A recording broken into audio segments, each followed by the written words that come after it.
For tuning in. My name is Cathy Novicky, and I am the founder of Champions Over Cancer. And I am on day 14 of my 90-day Facebook Live challenge for Champions Over Cancer. Today is June 8th, 2017, and it is Thursday. And today is my son's 22nd birthday. So I want to apologize because I think I'm a little late in getting on for my live. So basically what I want to talk about is a little bit that this morning my son and husband and daughter went out to an amusement park where we live, and I didn't go because it's not worth paying the price of admission for me because I don't go on any rides. So I stayed home, and I had work to do for the business, and so that's what I was doing this morning. I was trying to organize some stuff, prioritize, and while I was able to get started and get a good feel for what I'm putting together, it didn't come, it's still in the works, which is okay because it will be constantly evolving. So but what happened was that they came home, and then we have our two dogs, Astro and Angus, and we also were babysitting our other grand dog, Molly, and her mom, Mel, just came home from Bermuda from a cruise, and so we're all sitting around the living room, and we're talking, and we're laughing, and showing the picture of the flume ride with my daughter, looking like she wants to die.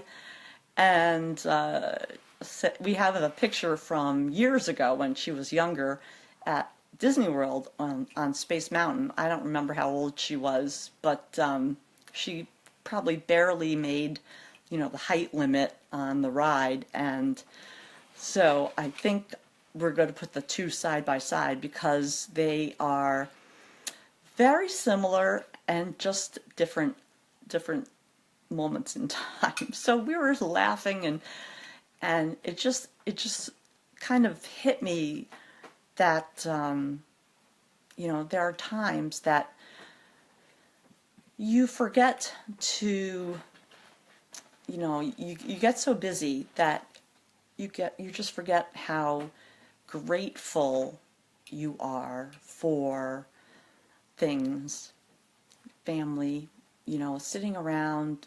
We're all here, we're all healthy, and there was no TVs on, no one was looking, no one was on their phone doing the thing. We were all interacting, which you don't see very often when you're out in public, and I imagine in a lot of people's homes.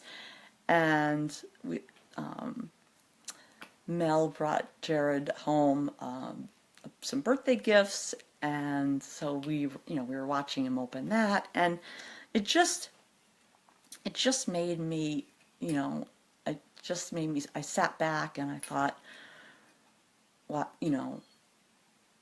that I've been negligent in really, self-reflecting on how, how grateful I am that my family is still intact after my cancer diagnosis and treatment, how my children have gone from their teenage years when I was diagnosed and matured into responsible young adults, and they're amazing people, and I love them very much, and I love my husband who has stuck by my side, and of course, who can't love those two adorable dogs, Astro and Angus, that have over 1,000 followers on Instagram, I think. I'm not technologically up to speed. I try. So, oh, I just got a little message. My husband's aunt, her daughter has a little boy, and he just stood for the first time by himself today. Oh, that's so cute. So just stuff like that, how wonderful is that you have that memory now, and they shared it just now. So after we were fooling around and we're talking and we're laughing and trying to keep the dogs off of my paperwork that I was working on, and they're all excited, and then the water spills on my arm, and it's just another day, a regular day in the life of a family, my family. But when I step back and really am mindful of it, how lucky I am, and how grateful I am that all of this is in my life, when I know that there are many, many cancer-free people out there that cancer has obviously changed their lives. Well, it changed mine also, but they perhaps are not as lucky, or as they don't have the support or the family around them, or their circumstances are different than ours, and that it's just that's very, very sad. And that's one of the things that Champions Over Cancer is all about, is helping people address issues that come out of having cancer, and so they can move beyond that survivor phase and get on with that second chance of life, and to do anything they want. So while all this was going on, on my children's birthdays, I do tend to reminisce on their birth, and sometimes I think your body kind of it mentally blocks some of it, because otherwise you'd never have another child. But but I remember that night. I remember details extremely well. Of course, both of my children were born at 2 a.m. in the morning, and so I should have had a kind of a clue from there that they were going to disrupt our lives greatly, but to the positive in the end. So as I was reminiscing, it also reminds me that as a parent, when you become a parent, you tend to you're caring for an infant, a totally innocent infant child that can't do anything for themselves. So it gets very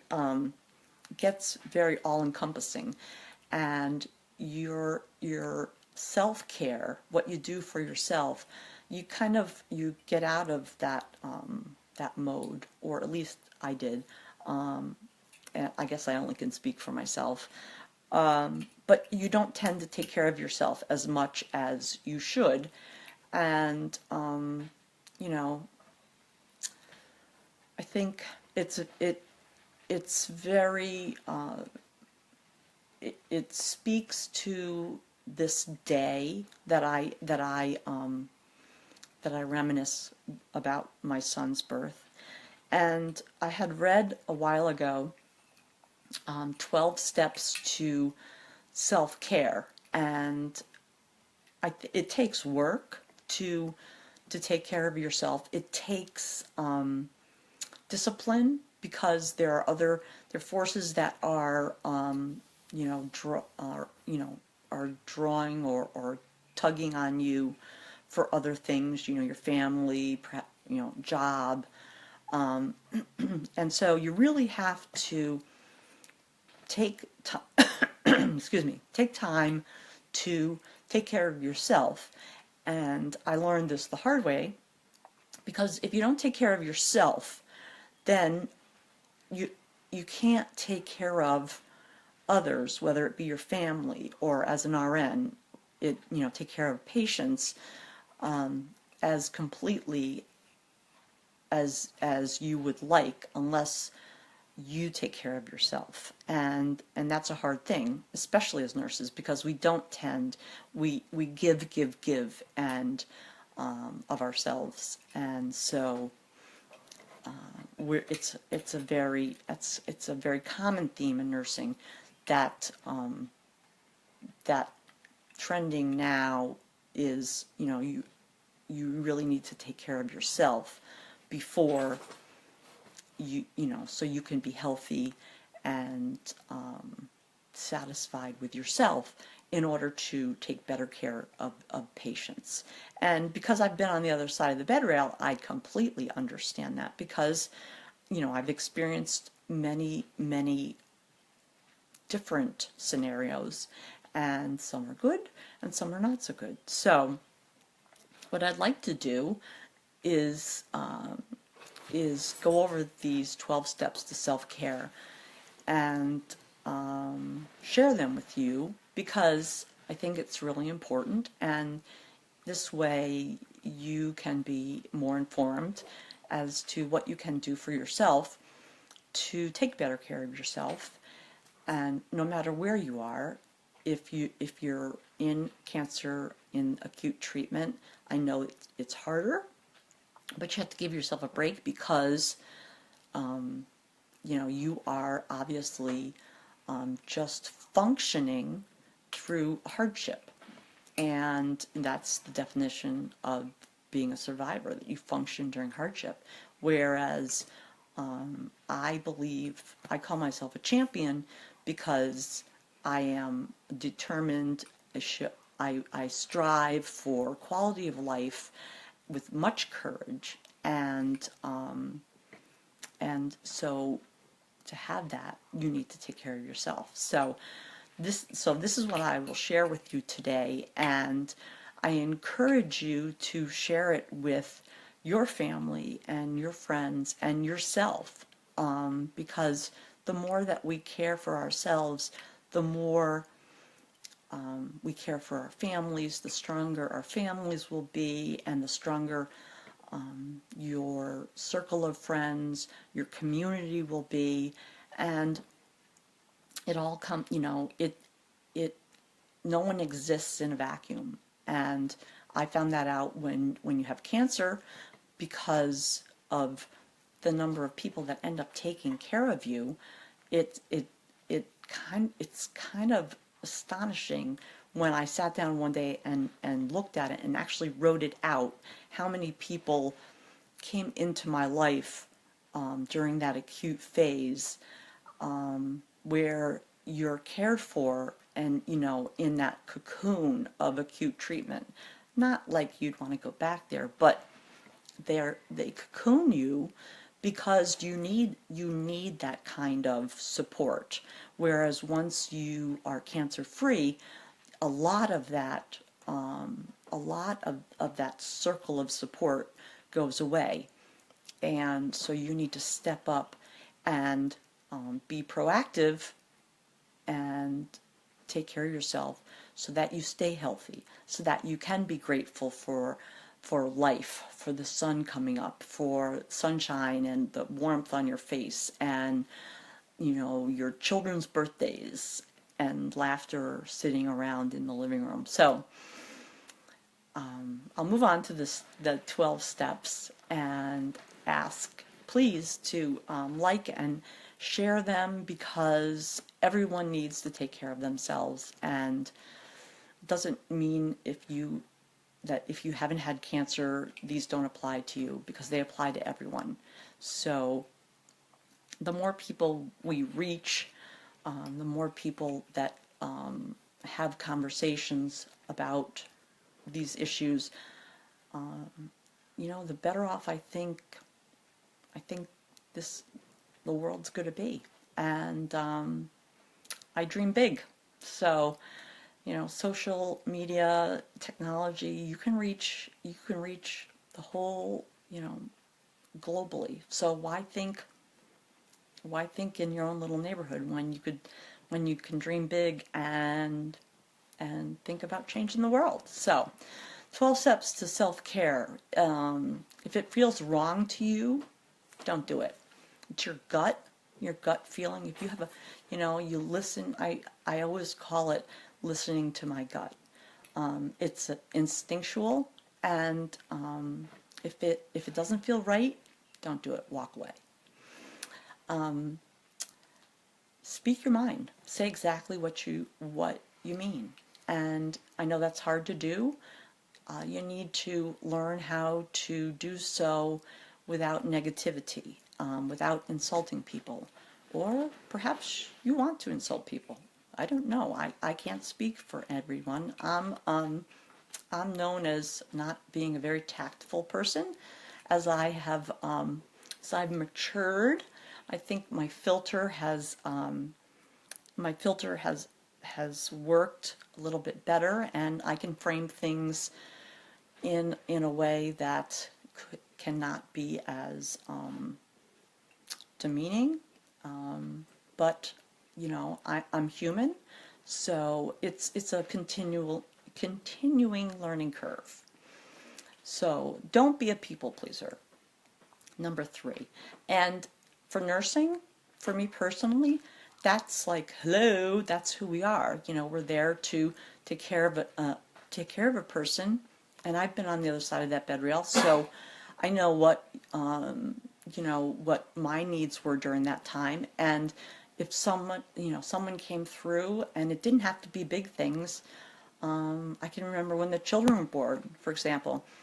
When my first was born, she was born by cesarean because she was a frank breech, and they found out about it late in my pregnancy, and so my water broke, and they did a section, and I unfortunately had to have general anesthesia, and so once I was through with the recovery and back in my room, they left next to me on the bedside. They left a picture of the baby. They left my Blistex, my chapstick, and they left a cup of ice chips. And that might seem very, yeah. Well, so what's the big deal? Well, when you have general anesthesia, your mouth is like the Sahara Desert, and they let me brush my teeth, which was huge. And I always tell people my husband kissed me after I had general anesthesia, and all I could think of was, oh my God, how much he must really love me because he kissed me with anesthesia breath. If you've never been in the recovery room and experienced that on the other side of the, as a caregiver, you'll know what I mean. So for them to brush my teeth, let me brush my teeth, leave ice chips when your mouth is so dry, and my chapstick, and then a picture of the baby was huge. It just, those 3 little things, in that first 24 hours was big. So people pleaser up to, that's all right, but you don't have to live your life pleasing everyone, because that's not your job. You only, you take care of yourself, take care of your family, but it's not everyone has to be, you don't have to make everyone happy. Trust your instincts. That speaks back to number 1. If it feels wrong, don't do it.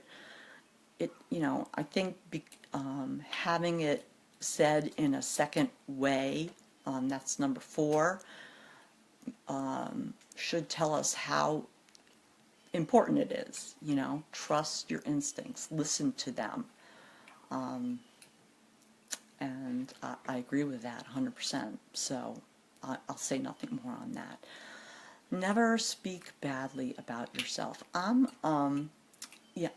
guilty of this, and that the reason I think that that's so important in self-care is that because when you speak badly about yourself, your mind, your brain hears it and incorporates it, and you know, and and you're speaking badly about yourself, and your brain is hearing, and then you know, assimilating it into your mind. Oh, well, she said, you know, her hair is gross today or something, and you start, you know, your mind starts to believe it. So you shouldn't speak badly of yourself, and you shouldn't think, even if you don't have to speak it, just thinking it, your mind will, you know, it will start to settle in your mind. So how do you like my hair today, since I've done that? Anyway, next week, trim. Number 6, never give up on your dreams. I think I've said that a few times here. You know, when you walk through that door, you have that second chance. Dream big. And, you know, never give up on your dreams, because they're your dreams. And you never know what it will take to achieve something.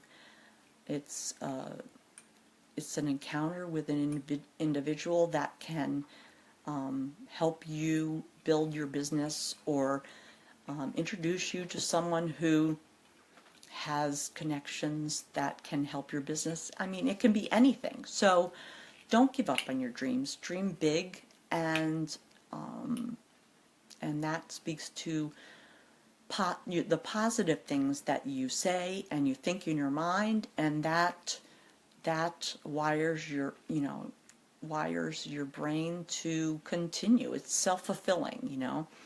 Think positive, talk positive, and your brain starts giving you positive. So 7, don't be afraid to say no. This is really hard, and as a healthcare professional, it's very hard. You know, I can remember, I don't know how many of you are going to kind of cringe when I say this, but my first manager, my first head nurse, that's what they were called then, way back in the dark ages when I started nursing. I can remember being in the bathroom, in the nurse's lounge, in the bathroom, sitting on the toilet, and she came into the lounge, yelled, "Hey, Novicky, you're on this committee now." And it was like, I don't know how many committees it was, and I yelled back, "No!" Not going to do it. Did I do that because there was a door between us? Maybe. But I didn't do it.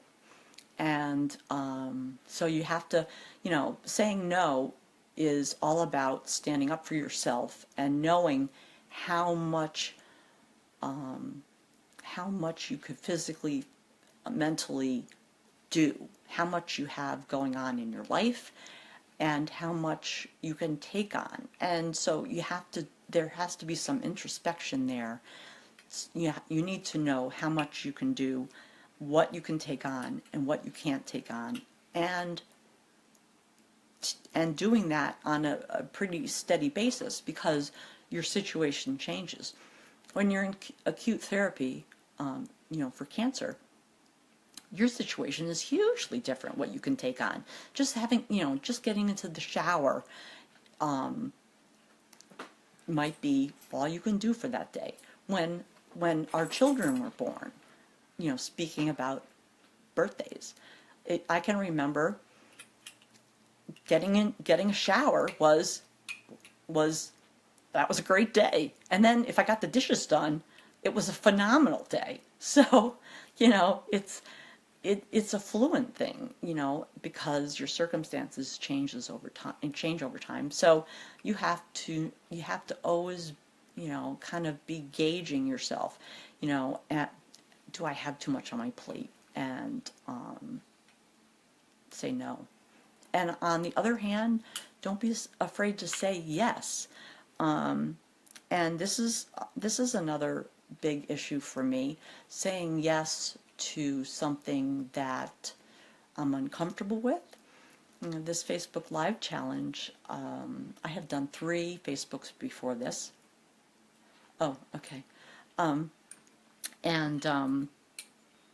And so now today is my 14th, and so I said yes to it, yet I'm still getting comfortable with it. And every day, I think you get more comfortable with it. So that's just an example of, saying yes and taking on a new challenge and being brave and embracing life. Be kind to yourself. This is not easy to do either. Like I said, how's my hair look? That's, I could have gone and been later on my Facebook, going live and, tried to do something with my hair, maybe put some makeup on. But I wanted to get on to, to be as, the integrity. I said I was going to be on at 2:30. I was a little late. I apologized, but in my character, you're always working on your character.